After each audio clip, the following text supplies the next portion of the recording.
finally betrayed loudly crying face. Bilal Hazziez a trashy narcissist after he insults Shaaeda. Hello friends, I am Elena, welcome to my channel. For the latest news update, please subscribe the channel and press the bell icon. Bilal Hazziez has truly outdone himself this time. His latest words about Shaaeda weren't just careless, they were venomous, narcissistic, and completely uncalled for. People who have followed their interactions know this pattern all too well, but the recent insult crossed a line that even his die-hard supporters couldn't ignore. It all started when Shaaeda, quietly living her life, shared something positive, something encouraging for her followers. Nothing flashy, nothing dramatic, just a post about perseverance and self-respect. In the comments section, Bilal appeared, not with congratulations or support, but with words dripping in condescension. "Wow, Shaaeda, you actually think anyone cares about your little motivational talks?" he wrote. "People follow me for real content, not this nonsense." Even at first glance, the arrogance is staggering.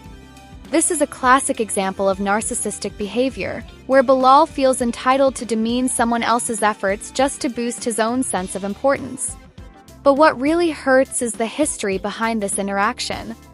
Shaaeda had always treated him with civility, even when others warned her about his tendencies. She gave him space, respect, and understanding. And yet, this is the gratitude he returns. After the insult, Bilal doubled down. When a follower politely pointed out that Shaaeda's post was inspiring, he responded with blatant disrespect. "Don't confuse mediocrity with inspiration. Shaaeda, maybe focus on improving yourself before trying to teach others." It's hard to ignore the pattern here. Bilal thrives on putting others down to elevate himself. He does not celebrate anyone else's success, nor does he ever admit fault. Every interaction is a stage for his ego, and anyone who challenges it, even with kindness, is suddenly a target. Shaaeda's reaction was measured but firm. She responded calmly, "I appreciate your attention, Bilal. I hope one day you can channel your energy into positivity instead of tearing others down." Notice the control in her words. Shaaeda did not lash out, she did not retaliate with equal venom. She stood her ground without stooping to his level. This is precisely why so many people respect her. Even in the face of direct insult, she maintains dignity and composure. But Bilal wasn't finished. Predictably, he took to social media to frame the situation as if he were the victim. He posted a long story claiming Shaaeda was attacking him and that he was merely defending himself. The narrative is as tired as it is false. Bilal has perfected the art of gaslighting, twisting reality to paint himself as the wronged party. Fans and onlookers quickly noticed the discrepancy. Screenshots of his comments showed a stark contrast between his words and his claims. The backlash was swift. "Bilal, how is insulting someone defending yourself? Be honest for once. Stop pretending you're the victim. Shaaeda did nothing wrong, your narcissism is showing and everyone sees it." These responses reveal a larger truth. The online community is no longer willing to tolerate Bilal's toxic behavior. His pattern of manipulation and insult has caught up with him, and people are finally calling him out. Meanwhile, Shaaeda remained focused on her own path. She continued sharing posts about growth, learning, and self-care. She avoided engaging in drama, showing that the strongest response is often to rise above. Her followers rallied behind her, praising her resilience and encouraging her to ignore the negativity. Bilal's behavior, however, is not just online posturing, it's a reflection of deeper issues. Narcissists like him often feel an urgent need to dominate conversations, to assert superiority, and to control the narrative. They cannot tolerate anyone shining a light that is not on themselves. Every compliment, every acknowledgement, every moment of success from another person becomes a perceived threat to their ego. Unfortunately for Bilal, the world is slowly but surely holding him accountable. Social media users are becoming increasingly savvy about narcissistic patterns, recognizing manipulation and refusing to participate in it. The days when someone could insult another person and escape criticism are fading. Even some of Bilal's previous allies began distancing themselves. They see the repeated cycle of insults, gaslighting, and narcissistic projection. Some quietly unfollowed, others openly called him out for his behavior. It's a powerful moment, demonstrating that continued toxicity eventually isolates even those who once supported you. Interestingly, the insult at Shaaeda did more than just reveal Bilal's narcissism. It revealed a core weakness. Narcissists like him often attack those who are confident, poised, and self-assured, precisely because such people cannot be easily controlled or intimidated. Shaaeda's calm and measured demeanor threatened his sense of superiority, provoking his lashing out, and in the end, the truth stands. Bilal Hazziez insulted Shaaeda, tried to manipulate the narrative, and displayed textbook narcissistic behavior. But Shaaeda's response, graceful, composed, and self-assured, highlighted the stark contrast between someone who acts from integrity and someone who acts from ego. Social media continues to buzz with reactions, hashtags, discussions, and threads calling out Bilal's behavior, while celebrating Shaaeda's dignity.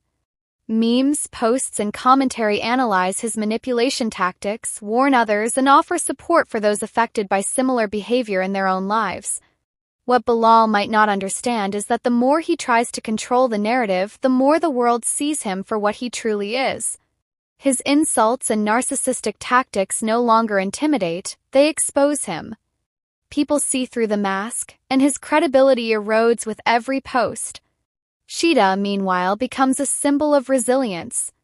She demonstrates that even when betrayed, even when insulted, one can maintain self-respect, avoid drama, and continue moving forward. Contrast between her and Bilal is glaring. One chooses growth, the other chooses destruction. One seeks positivity, the other thrives on negativity. In conclusion, Bilal Hazziez's insult to Shaaeda is more than just a personal attack. It's a reflection of his ongoing narcissistic patterns. But the world is watching, people are speaking up, and Shaaeda's response proves that dignity and composure are more powerful than any insult. Narcissism might give temporary satisfaction to those who wield it, but in the long run, integrity and self-respect always outshine ego-driven manipulation. Bilal may continue to post, criticize, and attempt to control perceptions, but the truth is clear. Shaaeda's light is unshaken, her voice is respected, and her supporters are unwavering. Finally, after repeated displays of toxicity, the world sees Bilal for who he is, a trashy narcissist who mistreats others to feel bigger, yet fails to understand that true respect cannot be earned through insult.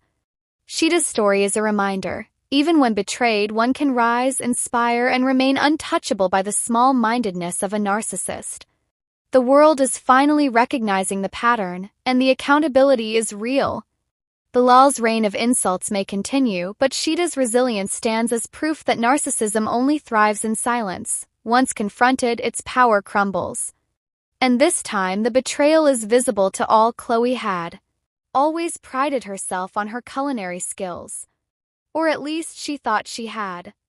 Cooking for herself in her tiny apartment had been a triumph over instant noodles and sad frozen meals, but the truth was, when it came to basic kitchen skills, Chloe was dangerously underprepared.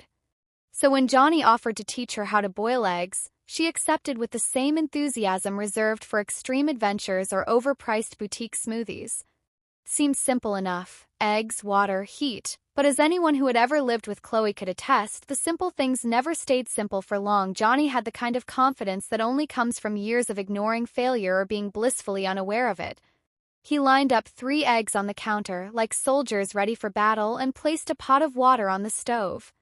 Chloe watched intently, nodding as if she were absorbing wisdom from a master chef.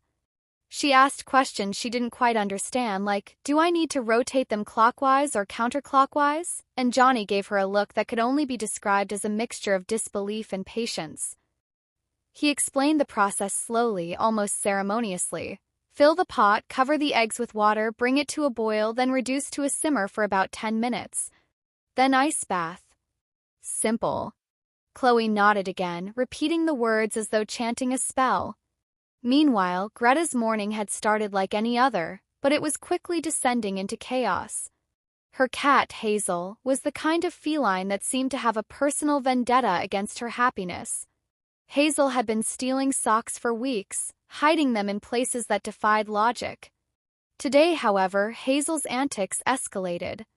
Greta had poured herself a cup of coffee only to find Hazel pawing it off the counter with a smug expression. Papers went flying, pens rolled across the floor, and the faint smell of burnt toast lingered in the air, a testament to Greta's half-hearted attempt at breakfast before the cat began its reign of terror. As Chloe carefully lowered the eggs into the boiling water, Johnny reminded her to watch the clock. She nodded, but then her phone buzzed. It was Greta, frantic, sending voice messages one after another, the urgency in her tone palpable even through the muffled microphone. Hazel had knocked over the plant, which had water pooling dangerously close to the power strip. Kat had managed to climb onto the windowsill and now sat there, triumphant, as if claiming victory over her human. Greta's voice cracked with stress as she begged Chloe to come help. Chloe paused, her hand hovering over the pot. Do I leave the eggs?" she asked, genuinely conflicted. Johnny rolled his eyes but didn't answer immediately. He had learned long ago that intervening in Chloe's moral dilemmas often made them worse. Instead, he leaned back against the counter and watched. Chloe finally made a decision. "I'll help, Greta. But the eggs, they're my responsibility. I can't just abandon them." Johnny sighed, muttering something about commitment and eggs, and Chloe scurried out the door, phone in hand, eyes darting between directions and consequences. Back at Greta's, the scene was one of controlled chaos, or perhaps uncontrolled chaos, with a slight pretension of control. Hazel sat on top of the bookshelf, surveying the mess she had created, while Greta frantically tried to salvage papers and electronics. She had a meeting in 30 minutes, a meeting that could not be delayed, and now she was considering calling in sick, purely out of self-preservation. Chloe arrived, sliding her way through the door like a superhero whose power was passive observation and occasional intervention. "Hazel!" Chloe exclaimed, crouching down to meet the cat's gaze. Hazel blinked slowly, the universal sign of feline superiority, and then turned her back on Chloe as if to say, "You're too late." Chloe tried gentle coaxing, soft words that fell on feline deaf ears. Greta muttered about the universe conspiring against her, gesturing wildly at the puddles of water, papers, and scattered coffee grounds.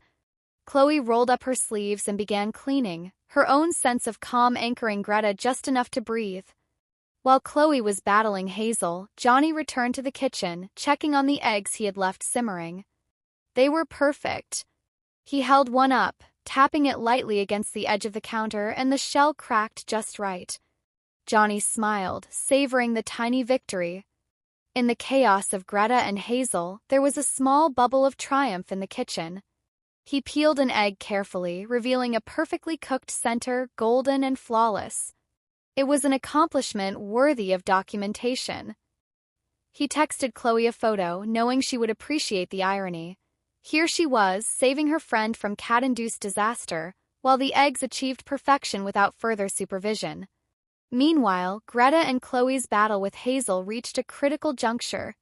Hazel had knocked over the water plant for the third time and was now eyeing a precarious stack of books that threatened to tumble like a Jenga tower.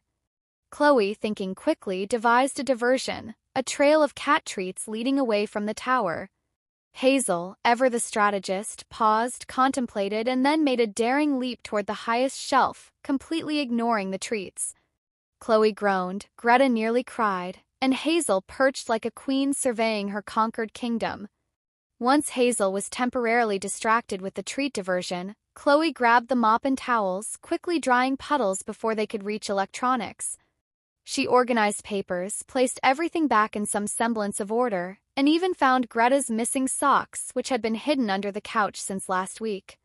Greta, breathing heavily, thanked Chloe in what could only be described as a tone somewhere between relief and disbelief.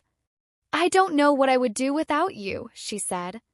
Chloe waved her off, feeling like she had just completed a heroic quest, albeit one that didn't involve dragons or villains, only a slightly unhinged cat. Back at the apartment, Johnny prepared the eggs for their final presentation.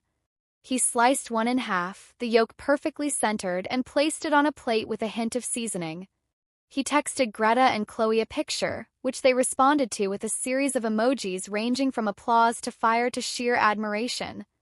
It was more than an egg, it was a symbol. A symbol of triumph over simplicity, over chaos, over the mundanity of life made spectacular through effort and patience. Chloe returned to Johnny's apartment later, her heroics at Greta's still fresh in her mind. She entered the kitchen to find Johnny arranging eggs on a platter like tiny golden crowns. "Did you do this without me?" she asked, mock offense lacing her tone. Johnny shrugged. The eggs waited for no one. Chloe laughed, a sound that seemed to fill the kitchen with warmth and relief. She picked up a perfectly boiled egg, cracking it with precision she had not thought herself capable of, and tasted the success. "Okay," she admitted, "I get it now. Boiling eggs is an art form." Johnny nodded solemnly, as though she had just passed a rite of passage. Meanwhile, Greta returned home after her meeting, finding her apartment suspiciously calm. Hazel, seemingly sated with chaos for the day, curled up on the couch, purring innocently as if she had contributed nothing to the morning's disaster. Greta sighed, half relieved, half exasperated, and sank into the armchair beside Hazel. She scrolled through her phone to find Chloe's texts documenting her adventures in egg boiling and cat wrangling. Greta laughed, despite the lingering stress, realizing that amidst the calamity, her friend's small victories had created a lifeline of normalcy. Chloe spent the evening recounting her newfound egg wisdom. Johnny listened, giving tips, critiquing techniques, and occasionally pretending to be scandalized by her mistakes. They talked about boiling times, ice baths, peeling strategies, and even the philosophical question of soft versus hard-boiled. Chloe had never thought so deeply about eggs in her life, but now she was a student of the craft, her confidence rising with each perfectly peeled specimen. Johnny, proud in his quiet way, realized that Chloe's dedication was infectious, her enthusiasm for something so mundane somehow uplifting. Greta, on the other hand, had her own reflection. Hazel had caused chaos, yes, but the events had brought Chloe and Johnny together in unexpected ways. It was a reminder of resilience, the small victories, and the messy beauty of daily life. Hazel purred on the couch, unaware of the life lessons she had imparted, and Greta smiled. Chaos was inevitable, but sometimes help arrived in the form of a friend who knew how to manage both cats and eggs.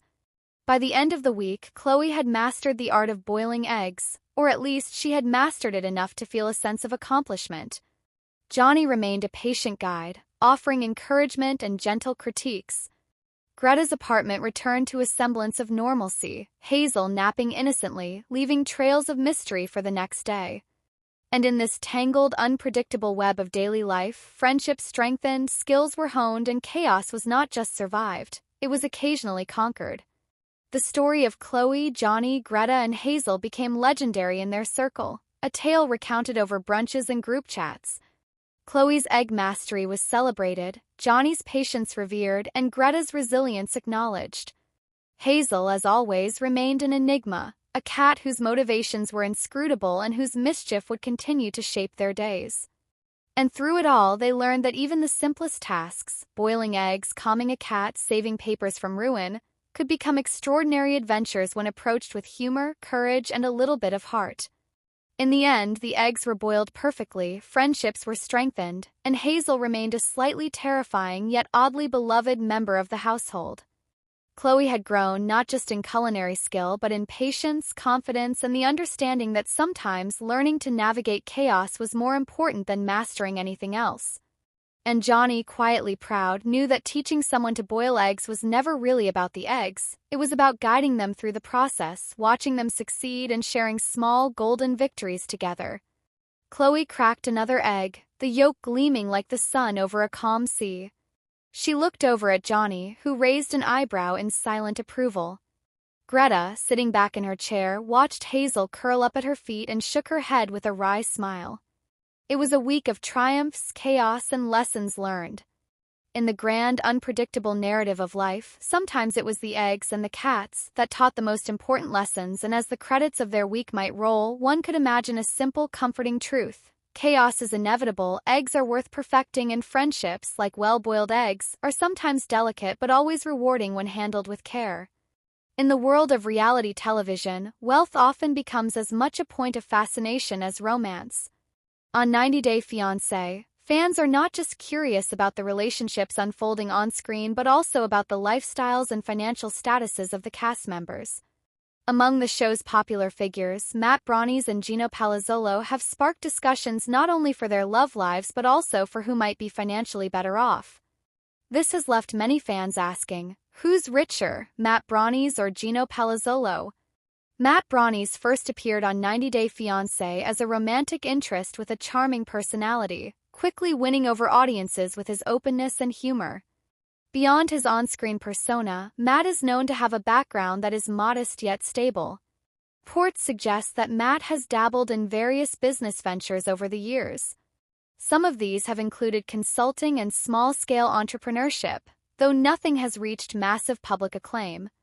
While he may not flaunt luxury items or high-profile investments, Matt's financial approach appears pragmatic. He tends to focus on stability rather than ostentation, and this has resonated with many fans who appreciate his grounded nature. Gino Palazzolo, on the other hand, carries a different story. Gino, who entered the show with his own compelling romantic journey, comes across as more financially assertive. Various sources indicate that Gino has business interests in multiple sectors, including real estate and import-export businesses. While exact figures remain private, insiders hint that Gino's ventures may have afforded him a more significant net worth compared to Matt. Unlike Matt, who emphasizes modesty, Gino's lifestyle occasionally reflects luxury, from flashy cars to expensive travel. On social media, fans have noted his ability to maintain an upscale image, which contributes to perceptions of higher wealth.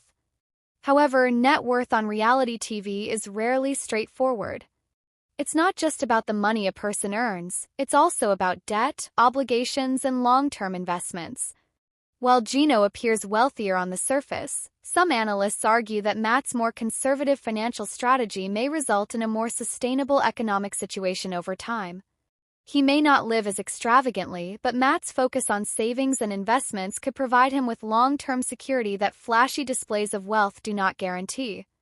Public's fascination with comparing Matt and Gino is also fueled by the way each of them interacts with fame. Matt's approach to money seems low-key, almost casual. He doesn't heavily promote his lifestyle online, and when he does, it's usually to highlight personal achievements rather than material possessions. Gino, conversely, tends to merge his wealth with his persona. Expensive purchases, exotic trips, and high-end fashion become part of the story fans see on and off-screen. This visibility often leads viewers to equate wealth with display, which can sometimes be misleading. Another aspect to consider is the nature of their respective relationships, which can influence public perception of wealth.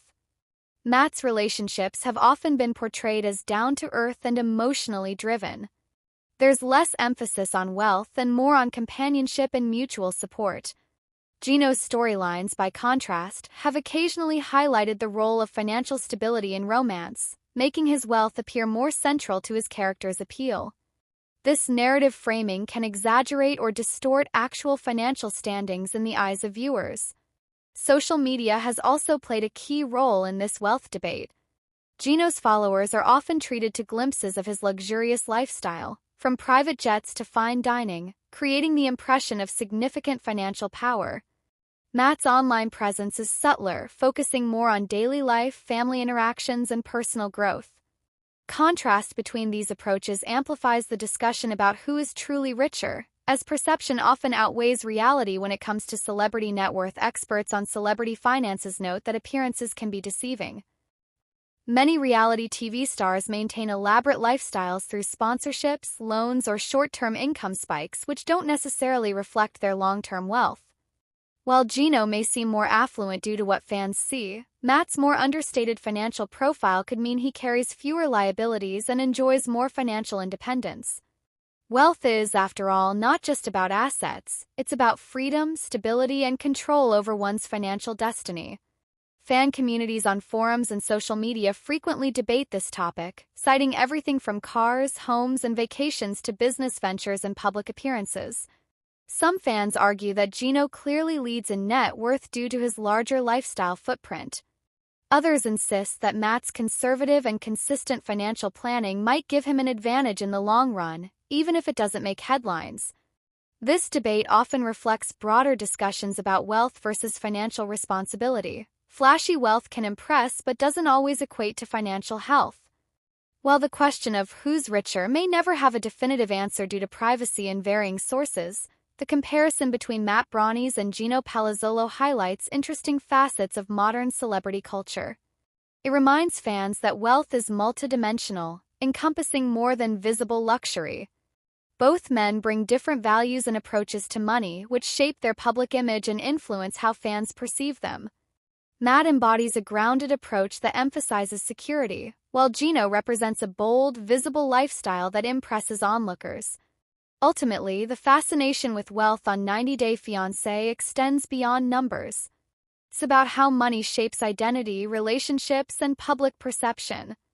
Matt Brownies and Gino Palazzolo offer contrasting examples of this dynamic, one cautious and pragmatic, the other expressive and showy.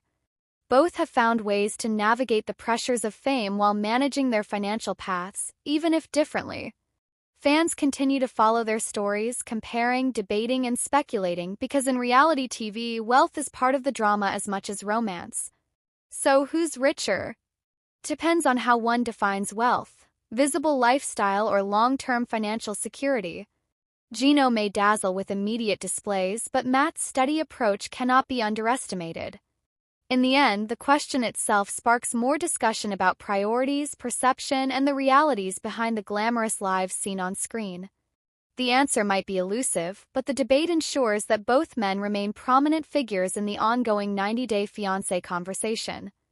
90 Day Fiancé fans are once again buzzing with concern, this time over one cast member who appears to be trapped in a relationship that feels less like love and more like captivity. While the franchise has given viewers plenty of drama, heartbreak, and shocking twists over the years, this storyline has struck a chord on a different level. Social media is ablaze with theories, support messages, and speculation about whether this cast member is really happy, or if fans are witnessing a more troubling situation unfold. Fans noticed subtle cues that suggested tension, discomfort, and even possible coercion.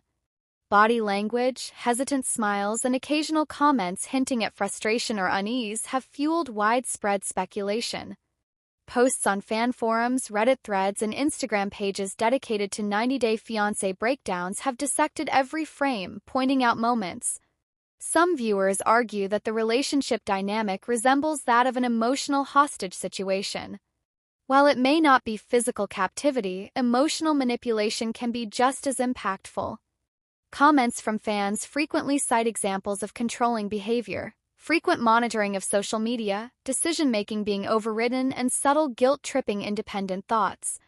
These red flags have sparked debates about whether the show is highlighting a genuine issue or simply crafting compelling television drama. Interestingly, this isn't the first time 90 Day Fiancé has faced scrutiny for featuring potentially unhealthy relationships. Over the years, numerous cast members have shared experiences of feeling trapped in emotionally manipulative situations. Some fans argue that the producers have a responsibility to intervene if the behavior crosses the line into abuse, while others insist that reality TV thrives on tension and conflict. In this particular case, many viewers are adamant that the signs of distress are too obvious to ignore. Imprisonment. The engagement from fans has been overwhelming, with posts ranging from heartfelt advice to analyses of subtle gestures caught on camera. Some even point to interviews in past seasons where, despite all the speculation, it's important to note that the full context of the relationship is private, and fans only see what is presented on camera. Reality television often condenses months of interactions into a few dramatic moments, meaning that viewers may not be getting the complete story.